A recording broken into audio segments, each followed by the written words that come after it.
আশীর্বাদ না বইতাম না, আশীর্বাদ রাখবা। আচ্ছা ঠিক আছে, জোহর চক্রবর্তী যেন ভালো ভোটে সবাই আইসে আইসে।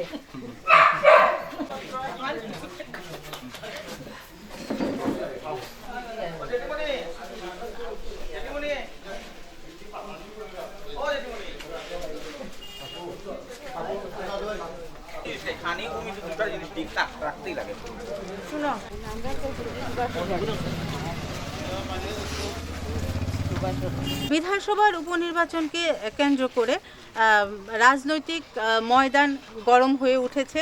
বিভিন্ন রাজনৈতিক দলের প্রতিনিধিরা তাদের প্রচার করছেন, আর আমরা ইতিমধ্যে আমাদের সাথে পেয়ে গেছি ভারতীয় জনতা পার্টির অত্যন্ত প্রাচীন একনিষ্ঠ কর্মী এবং এখানে ভারতীয় জনতা পার্টির যিনি মনোনীত প্রার্থী শ্রী জোহর চক্রবর্তী সহধর্মিণীও বটে, যিনি প্রচারে সমানভাবে বিভিন্ন হেভিওয়েট প্রার্থীরা যেমন প্রচারে নেমেছেন ঠিক তেমনি তিনিও সমানভাবে প্রচার চালিয়ে যাচ্ছেন। তো ম্যাডাম, প্রথমেই আপনার কাছে জানবো যে আপনি যে ডোর টু ডোর প্রচারে যাচ্ছেন, জনসাধারণের কাছ থেকে কীরকম সাড়া পাচ্ছেন? নমস্কার সবাইকে। আমাদের এই যে ভোট পর্ব, যে অকাল ভোটে আমরা উপনীত হয়েছি, আমাদের দুর্ভাগ্য যে আমাদের অধ্যক্ষ মহোদয় যিনি ছিলেন বিশ্ববন্ধু সেন মহোদয়, হঠাৎই উনি অসুস্থ হয়ে মারা গেলেন এবং তারই পরিণতিতে আজকে আমাদের একটি অকাল ভোট চলছে। কিন্তু এই যে ভারতীয় জনতা পার্টির প্রতি যে আস্থা আমরা ডোর টু ডোরে বেরিয়ে দেখছি, যেমন ভারতীয় জনতা পার্টির মনোনীত প্রার্থী জোহর চক্রবর্তীর প্রতি সম্পূর্ণ আস্থা আছে জনসাধারণের, সেই সঙ্গে দলের প্রতিও কিন্তু ধর্মনগরের আপামর জনগণের সম্পূর্ণ আস্থা আছে। এবং এটা প্রতিদিন প্রতি ঘরে গিয়ে দেখছি যে মানুষ শুধু সেই এপ্রিল মাসের 9 তারিখের অপেক্ষায় শুধুমাত্র ভোট দেবেন এবং ভারতীয় জনতা পার্টিকে জয়যুক্ত করবেন, সেই সময়ে শুধু অপেক্ষা। আপনি মহিলা কমিশনের চেয়ারপারসন ছিলেন, প্লাস দীর্ঘদিন ভারতীয় জনতা পার্টির বিভিন্ন পদে অধিষ্ঠিত থেকে পার্টির জন্য কাজ করেছেন।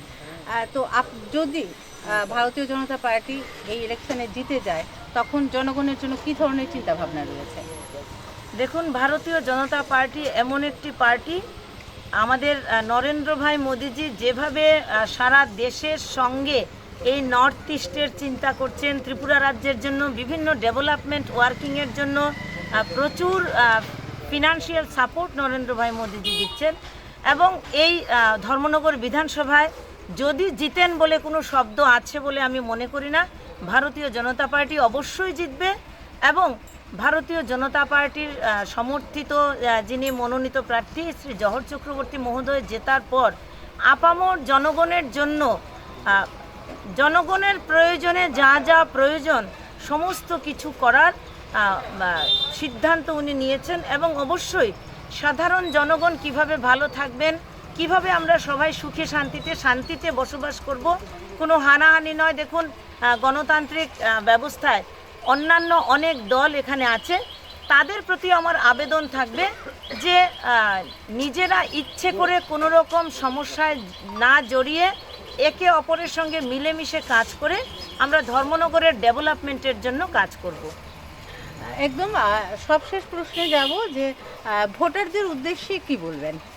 ভোটারদের উদ্দেশ্যে আমি একটা কথাই বলবো যে আপনারা নিশ্চিন্তে আপনাদের ভোট দান করুন।